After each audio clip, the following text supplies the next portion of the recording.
Welcome back to another episode of the Van Diemen Formula Ford restoration. And look what we have here. We've got the chassis back from powder coat and this thing looks absolutely sensational.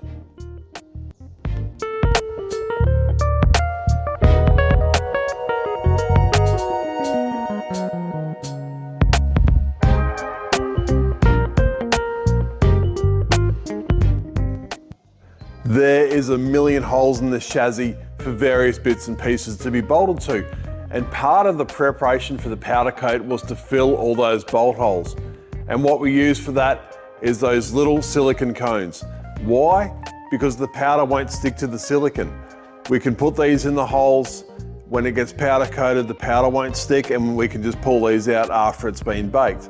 Prevents us having to go through, retap every single hole, re-drill every hole. It just saves us a whole lot of time. If you don't have these, see the person that's going to do the powder coat. They'll be more than happy for you to do the job. It saves them the heartache. And in that way, if you miss a hole, it's your fault, not theirs.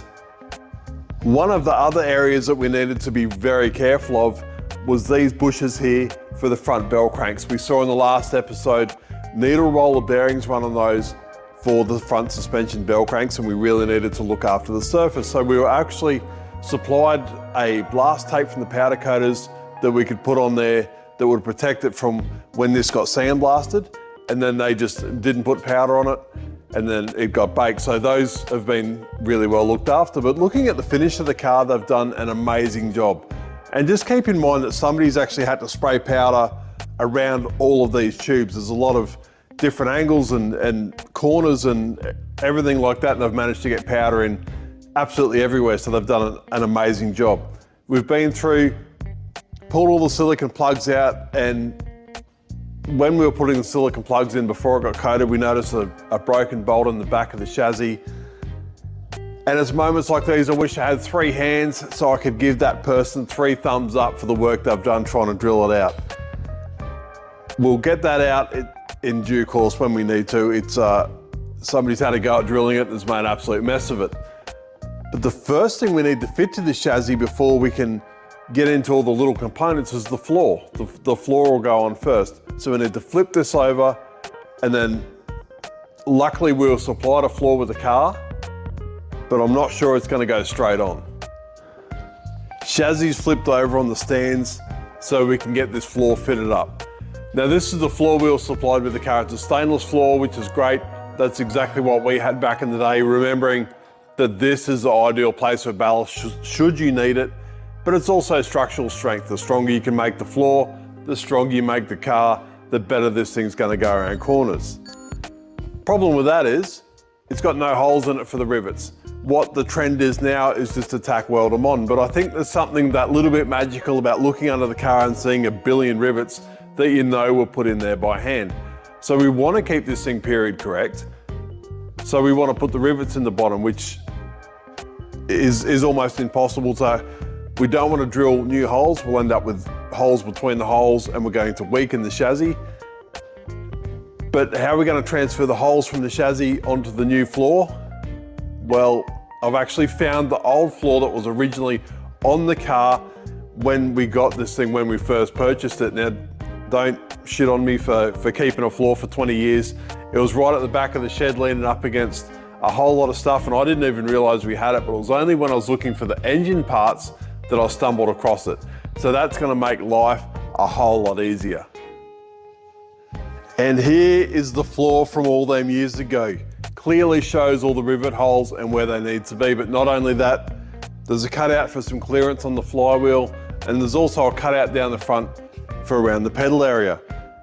It also has these very outer holes are for the outer wooden boards, which you might have seen in a previous episode.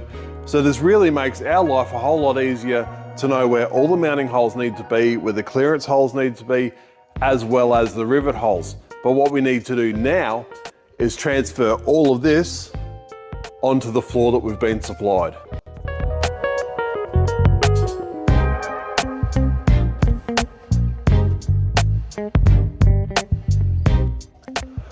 What I'm hoping to do now is to lay the 2 floors together And if I can get some screws in to hold it to the wood, then I can just go through by hand and drill all the holes. Sure enough, the supplied floor is a different shape, different size to the original one, but it's pretty close. We're talking 10, 15 millimeters maybe, but it'll do. The actual width is right, the length we can trim back, but we need to get this thing, if I can get a hole in each corner to screw it to the timber, and then this thing shouldn't move while we go through and drill it all by hand.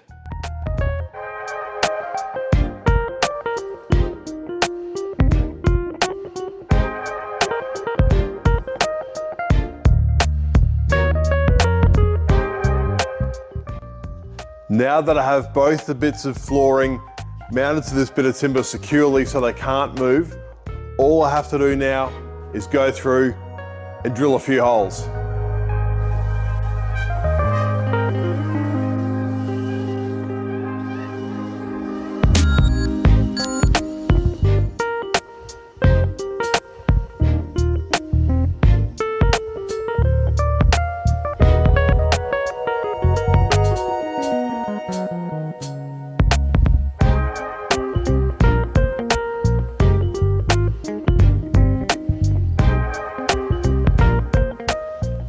Now that all the rivet holes are drilled, I can remove it from the wood.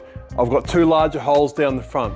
They are for the front lower suspension arms. The front mounting bolts are right in there. The bolts go through the floor, and I need to make sure that the hole in the floor is big enough I can get the bolts through.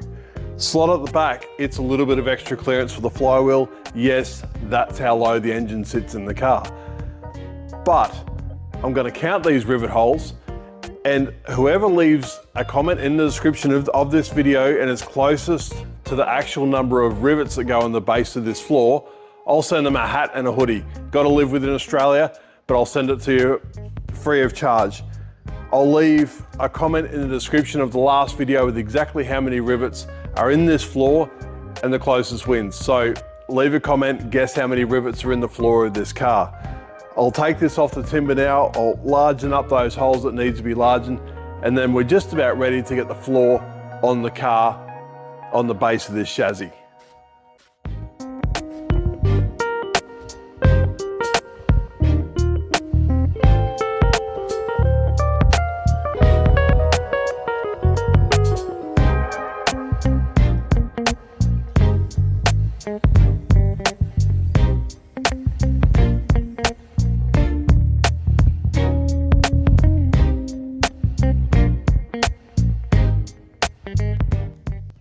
For anybody that was screaming at the screen when they saw I was putting the protective film to the bottom of the car, it was intentional.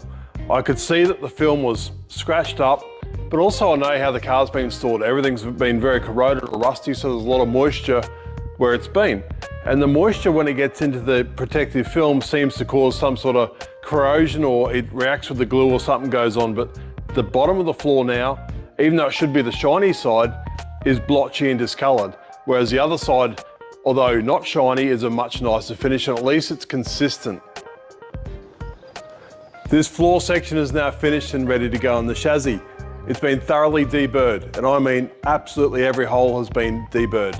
If there's a bit of swarf there and it clamps up between the floor and the floor, that rivet will definitely come loose, and we'll have to fix it anyway, so we might as well do it properly the first time. Now that this is cleaned up, the chassis is ready to go. I think before the floor goes on, we'll get this back bolt out, because we can get it from the inside and it shouldn't be nearly as bad, and then we don't have to worry about it. Then we can lay the floor in place and start getting some rivets in.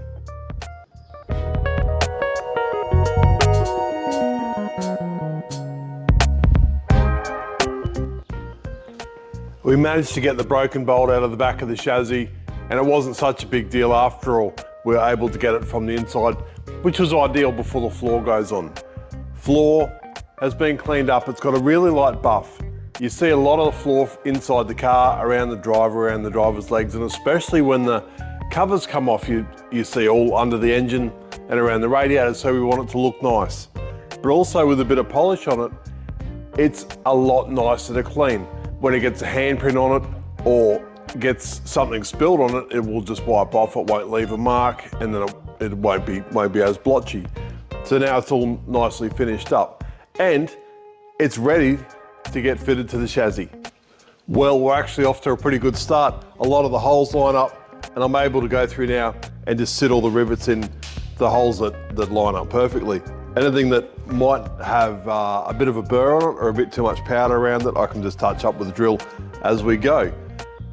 I've got a few rivets to do, so I might as well get into it.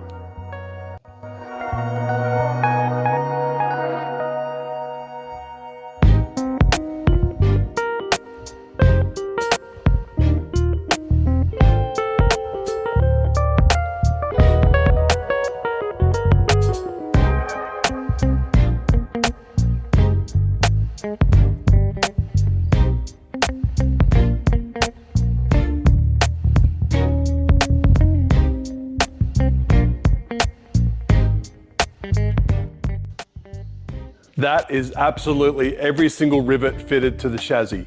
There's a few spare holes for things like the driver's footrest, pedal extensions, battery mount, fire extinguisher mount, and the outer boards. But that is every rivet that needs to go into the chassis. A couple of the holes needed to be cleaned up. At best, it was just a bit of powder coat, which is a good sign. It means the bottom of the chassis is still straight. It hasn't copped a big twist and put it out of alignment. If you want to count these rivets now real quick, do it. Leave a comment in the comment section. Guess how many rivets are in the bottom of the chassis and I'll send you a hoodie and a hat. But that being said, I've got to pull these rivets up now, so I might as well get into it.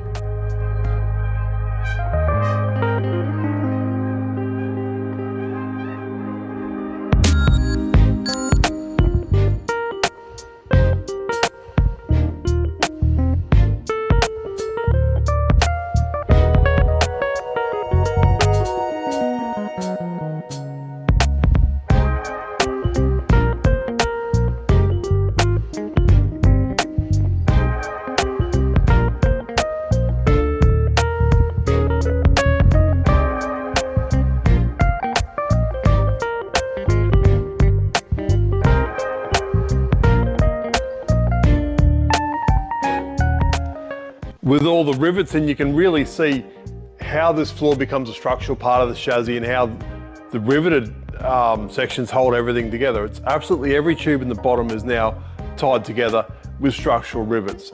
Stiffens the chassis a whole lot and improves the handling and the feedback to the driver. So it's very critical. But you can also see why the team owner or the engineers get so excited when the cars run off the track, because of the damage you can do to the bottom of the floor and the rivets. Should you put a big dent in the floor, it will stretch the floor and push that part of the car out of shape. So absolute pain in the backside to change it, but you have to look after the bottom of the car because it is so important to how this car works. And with the chassis turned over the right way, you can sort of see how much of the floor is visible once the car will be together. Next pieces we want to put on is the outer flooring section. This is sort of a crash structure, but it's also where the radiators sit and the side pods mount to. So we have the old ones. They are just a bit of wood. All the edges are broken, they're worn out, and they're actually quite rotten. They're about to fall apart in my hands. On the previous episode, I said we were going to get these remade out of like a bearing nylon. Turns out that company doesn't exist anymore, so we're going to have to tackle that project ourselves. We've bought a sheet of the nylon sheeting that we'll hope to use to replace the bits of wood. And what I've done is just cut a rough shape of what we think we need. What I'm hoping I can do is grab this, screw it to the bit of nylon sheeting through the mounting holes that are already in the timber that will need to be transferred to the nylon anyway, and then push this through the router table to get a really nice edge and the exact shape we need.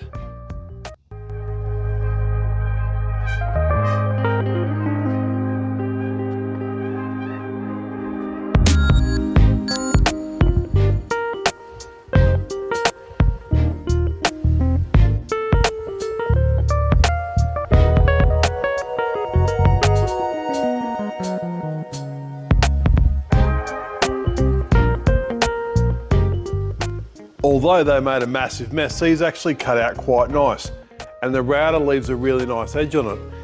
It needs to be deburred. To deburr it, go get your mum's best knife out of the kitchen and just drag it along the edge, just to break the edge off it. If you use a sander or a grinder, it'll just go furry. If you're scared of your mum, get a razor blade or something, or even a hacksaw blade, and it should break that edge really nicely. These though, very, very happy with them. All the mounting holes are in the right places, and they look really nice. They'll never rot. These are UV stable. Basically everything the wood isn't. So now that these have cleaned up, we can put them on the car.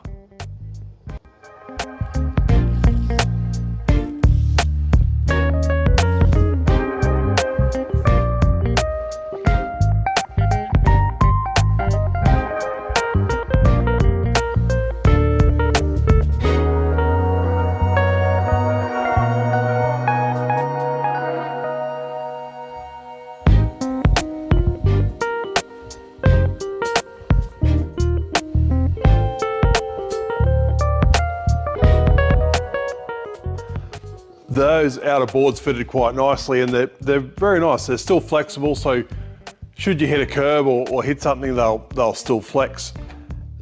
The radiators mount on these. The very little opening at the front is actually the air intake for the radiators. Radiators sit on these. They've got a few other bits and pieces that mount to it, and also some stays that go from the chassis to the board to stop it pulling down and hitting the ground. But now we've got really the floor of the whole car's on, and that's might not seem like a real big deal, but it is. It's a huge deal. Everything now mounts to that. So what we can do is we can start fitting some bigger components. And I think on the next episode, we'll look for some low input, high reward jobs and get some big bits fitted to this thing, get the motivation back up, and then really it should just be assembly until the finish line. Thanks for following on this journey to restore this Van Diemen Formula Ford. If you haven't subscribed, please subscribe, and I'll see you on the next episode.